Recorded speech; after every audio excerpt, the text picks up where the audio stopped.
আসসালামু আলাইকুম প্রিয় শিক্ষার্থীবৃন্দ, আশা করি সবাই আল্লাহর রহমতে ভালো আছো। আজকে তোমাদের সাথে ত্রিভুজের ক্ষেত্রফল নিয়ে আলোচনা করব। তোমরা ভালো করে ক্লাসটা শুনবে, মনোযোগী থাকবে এবং খাতা কলম থাকলে কিছু কিছু জিনিস লিখে রাখবে। আশা করি এই ক্লাসটা তোমরা মনোযোগী হয়ে শুনলে অনেক উপকৃত হবে। প্রথমে আমরা ত্রিভুজের ক্ষেত্রফল, ত্রিভুজ এই বিষয়ে তোমরা আগেই অবগত আছো। ত্রিভুজ বলতে কি বোঝো এবং ত্রিভুজ কত প্রকার, কি কি। আজকে আমরা ত্রিভুজের ক্ষেত্রফল নিয়ে আলোচনা করব। দেখো এখানে ত্রিভুজের ক্ষেত্রফল সকল ত্রিভুজ, সমবাহু ত্রিভুজ, বিষমবাহু ত্রিভুজ, সমদ্বিবাহু ত্রিভুজ, সূক্ষ্মকোণী ত্রিভুজ, স্থূলকোণী ত্রিভুজ, সকল ত্রিভুজের ক্ষেত্রফল আমরা আজকে নির্ণয়ের সূত্রগুলো দেখব। সমবাহু ত্রিভুজ এটা দেখব, সমদ্বিবাহু ত্রিভুজের ক্ষেত্রফল দেখব, বিষমবাহু ত্রিভুজের ক্ষেত্রফল দেখব। দুই বাহু ও এদের অন্তর্ভুক্ত কোণ থাকলে এটা আমরা নির্ণয় করার সূত্র আজকের ক্লাসে দেখব। সবাই একটু মনোযোগী থাকবে। প্রথমে আমরা ক্ষেত্রফল বলতে কি বুঝি, যেমন আমাদের বাসা বাড়ি এরকম থাকে যে কত স্কোয়ার ফিট বাসা, তো আমরা বলি যে 1000 স্কোয়ার ফিট, 500 স্কোয়ার ফিট বা 1400 স্কোয়ার ফিট। তো স্কোয়ার ফিট মানে বর্গ ফিট। দৈর্ঘ্য প্রস্থ মেপে আমরা আমাদের ফ্লোরটা কতটুক স্পেস বা কতটুক জায়গা আছে সেটা আমাদের তলের ক্ষেত্রফল। আমরা তলের ক্ষেত্রফলের মূল ধারণাটা কোথা থেকে আসলো সেই বিষয়টি একটু দেখার চেষ্টা করব। তোমরা দেখো, একটু লক্ষ্য করো যে ক্ষেত্রফলের মূল ধারণা, এখানে একটা বর্গ আঁকা হয়েছে এ বি সি ডি। এই বর্গের একটি বাহুর দৈর্ঘ্য 1 একক, এ বি 1 একক, বিসি 1 একক, সিডি 1 একক, এডি 1 একক। তাহলে এই বর্গের ক্ষেত্রফল হচ্ছে 1 বর্গ একক। তার মানে এ বি সি ডি বর্গের ভিতরে যে জায়গাটা, যে স্থানটা আছে, এই স্থানটার ক্ষেত্রফল হচ্ছে 1 বর্গ একক। অনুরূপভাবে যদি আমরা বর্গটারে একটু বড় করে অঙ্কন করি, এ বি বিসি সিডি এডি, এই বর্গের এ বি বাহু 1 1 2 একক, বিসি 2 একক, সিডি 2 একক, এডি 2 একক। তাহলে এই বর্গের মধ্যে 1 2 3 4 4 বর্গ একক অঙ্কিত হয়েছে। এখানে ছিল 1, এখানে এই একটার সমান 1 2 3 4। তাহলে এ বি সি ডি বর্গের ক্ষেত্রফল হচ্ছে 4 বর্গ একক। এখন আমরা যদি এ শীর্ষ এবং বি শীর্ষ যোগ করে দিই, যোগ করলে আমরা এই বর্গটা 2 ভাগে ভাগ হয়ে যাবে। আমি এটা একটু বড় করে দেখাচ্ছি তোমাদের, খেয়াল করো। A B C D, AC Karna, A R C যোগ করলে আমরা এসি কর্ণ পাবো। এসি কর্ণটা এ বি সি একটা ত্রিভুজ এবং এডিসি একটা ত্রিভুজ, এই দুটি ত্রিভুজে বিভক্ত করে। এ বি সি ডি বর্গের ক্ষেত্রফল 1 2 3 4 4 বর্গ একক। তাহলে আমরা এটা থেকে কিভাবে একটা ত্রিভুজের ক্ষেত্রফল বের করতে পারি সেটা আমরা দেখব। দেখো এখানে এ বি সি ডি একটি ত্রিভুজ এবং এডিসি একটি ত্রিভুজ, দুটি ত্রিভুজ উৎপন্ন হয়েছে এ বি সি ডি বর্গের ভিতরে। এখন এ বি সি এবং এডিসি এই দুটি ত্রিভুজ এর এ বি বাহুটা ডিসি বাহুর সমান, কারণ এ বি 2 একক, সিডিও 2 একক। এরপরে এডি বাহু এবং বিসি বাহু, এডি 2 একক, বিসিও 2 একক, এবং এসি রেখাটা উভয় ত্রিভুজের সাধারণ বাহু। তাহলে এ বি সি এবং ত্রিভুজ এ ডি সি দুটি সর্বসম ত্রিভুজ। অর্থাৎ এ বি সি যতটুক জায়গা দখল করে আছে, এডিসিও ততটুক জায়গা দখল করে আছে। তাহলে এ বি সি ডি চতুর্ভুজের বর্গের ক্ষেত্রফল যদি 4 বর্গ একক হয়, তাহলে এ বি সি ত্রিভুজের ক্ষেত্রফল হবে 2 বর্গ একক, এডিসি এই ত্রিভুজের ক্ষেত্রফল হবে 2 বর্গ একক। 2 যোগ 2 4, তাহলে ABCD চতুর্ভুজের ক্ষেত্রফল হবে 4 বর্গ একক। আমরা এখন দেখো এটা একটা গাণিতিক সূত্রের মাধ্যমে ত্রিভুজ ক্ষেত্র ABC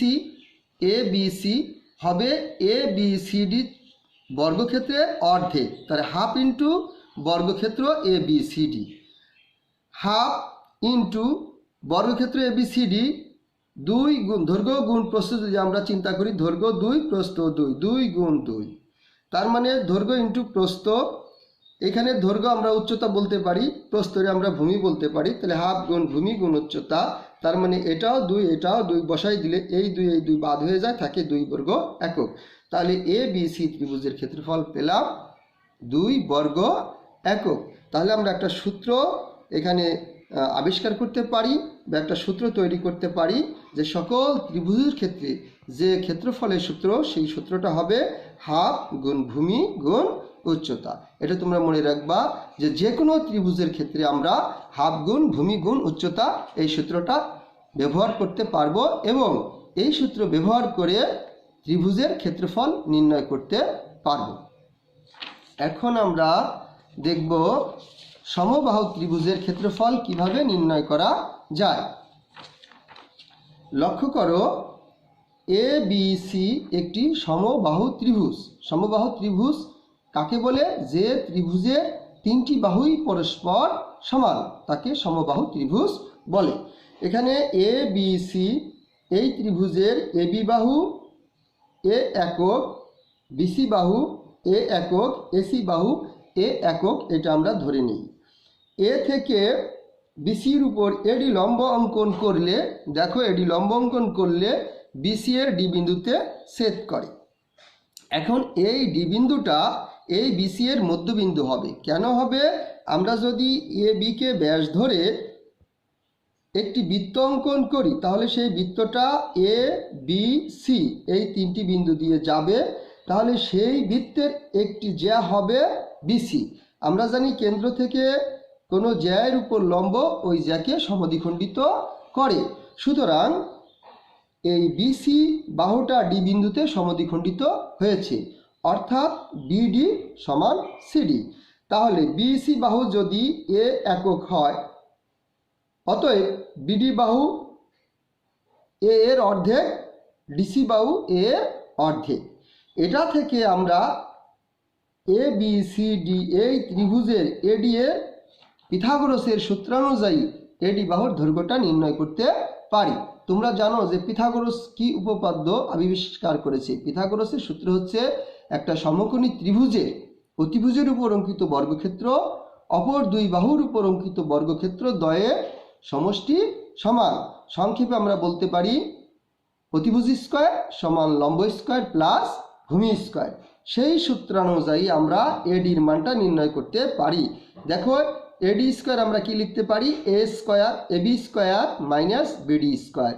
AB স্কয়ার, AB এর মান হচ্ছে A, তাহলে A স্কয়ার, আর BD স্কয়ার, তাহলে A/2 কে যদি আমরা স্কয়ার করি তাহলে A স্কয়ার বাই 2 দুগুণী 4। এটা A স্কয়ার থেকে এটা বিয়োগ করলে আমরা 3A স্কয়ার বাই 4 পাই। AD স্কয়ার, তাহলে AD হবে √3/2A। আমরা AD মানে উচ্চতা পেয়ে গেলাম। তাহলে আমরা পূর্বে যে সূত্রটা শিখেছি যে একটা ত্রিভুজের ক্ষেত্রফল কি হবে? হাফ গুণ ভূমি গুণ উচ্চতা। তাহলে আমরা এই ত্রিভুজের উচ্চতা পেয়ে গেলাম, ভূমিও আমাদের জানা আছে। তাহলে আমরা এই সূত্র যদি বসাই, দেখো হাফ গুণ ভূমি গুণ উচ্চতা, হাফ ভূমির মান হচ্ছে A, উচ্চতার মান আমরা পেলাম √3/2A, তাহলে গুণ করে দিলে আমরা কি পাই? √3/4A স্কয়ার বর্গ একক। তাহলে সমবাহু ত্রিভুজের ক্ষেত্রফল সূত্রটা কি হলো? √3/4A square. তোমরা এটা মনে রাখবা যে সমবাহু ত্রিভুজের যদি বাহুর দৈর্ঘ্য জানা যায় তাহলে আমরা এখানে বাহুর দৈর্ঘ্যটা বসাই দিলে সহজেই আমরা সমবাহু ত্রিভুজের ক্ষেত্রফলটা নির্ণয় করতে পারি। এখন আমরা দেখব সমদ্বিবাহু ত্রিভুজের ক্ষেত্রফল। সমদ্বিবাহু ত্রিভুজের ক্ষেত্রফল নির্ণয় করতে আমরা একটা সমদ্বিবাহু ত্রিভুজ অঙ্কন করলাম, যে ত্রিভুজের AB বাহু সমান AC বাহু এবং এর দৈর্ঘ্য আমরা A একক ধরলাম, BC অন্য একটা বাহু, সেই বাহুর দৈর্ঘ্য আমরা ধরলাম B। তাহলে সমান সমান বাহুর দৈর্ঘ্য A এবং অন্য যে বাহুটা ভূমি হিসাবে নিছি সেইটাকে আমরা B ধরলাম। সমবাহু ত্রিভুজের ক্ষেত্রে অনুরূপভাবে আমরা এখানে সমদ্বিবাহু ত্রিভুজের এডি একটা লম্ব অঙ্কন করি, সেটা বিসিকে ডি বিন্দুতে সেট করে এবং বিডি সমান সিডি। এখন বিডি এবং সিডি সমান এর থেকে আমরা পিথাগোরাসের উপপাদ্য ইউজ করে এডি এর মান নির্ণয় করি। এডি এর মান হলো √4a² - b²/2। তাহলে আমাদের ভূমি জানা আছে, উচ্চতাটা বের করলাম পিথাগোরাসের সূত্র অনুসারে। এখন আমরা সেই সূত্রে বসাই দিব হাফ গুণ ভূমি গুণ উচ্চতা। তাহলে ত্রিভুজ এবিসি এর ক্ষেত্রফল হাফ গুণ ভূমি গুণ উচ্চতা। হাফ, ভূমির দৈর্ঘ্য আমরা বি নিচ্ছি, উচ্চতাটা আমরা পেয়েছি √4a² - b²/2। আমরা এটা বসাই দিলাম, বসাই দিয়ে গুণ করে দিলাম। তাহলে দেখো 2 দুগুণী 4, বি হয়ে গেল b/4 √4a² - b²। তাহলে আমরা সমদ্বিবাহু ত্রিভুজের ক্ষেত্রফলের সূত্র কি পেলাম? 4b/4 √4a² - b²।